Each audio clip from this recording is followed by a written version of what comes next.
মনে রাখবেন, সেই সরকার নামাজ প্রতিষ্ঠা করে না, যে সরকার ভালো কাজের আদেশ দেয় না, যে সরকার মানুষকে অন্যায় কাজ থেকে ফেরায় না, যাকাত আদায় করা অধিকার তার নামে।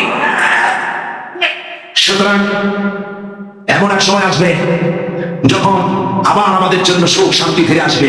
সেজন্য কোরআনের কাছে আসতে হবে। কার কাছে? এই কোরআন হলো সেই কোরআন। আমার নবী বলেছেন, মান ক্বালা বিহি সাদাকা। এই বন্টন ময়দানে উপস্থিত লক্ষ লক্ষ জনতার উদ্দেশ্যে রাসূলের হাদিস শোনাই, প্রাণ করে কান করে শুনুন। আমার নবী বলেন, কোরআন দিয়ে যারা কথা বলে ওরাই সত্য কথা বলে।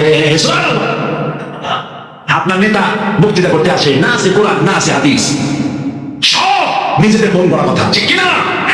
কোরআন দিয়ে যারা কথা বলে তারা সত্য। এই কোরআন দিয়ে যারা মানুষকে ডাকে ওরাই সঠিক পথে দিয়ে ডাকে। যেই ডাক শুরু হয় দুনিয়া থেকে, আলের যাত্রা শেষ হয় জান্নাতুল ফেরদাউসে গিয়ে। আপনারা যখন তিরমিজি শরীফের হাদিস দেখি, সুতরাং ইন্না দীনা ইনদাল্লাহিল ইসলাম, জীবন ব্যবস্থা কেবলমাত্র কোনটা? বলেন কোনটা?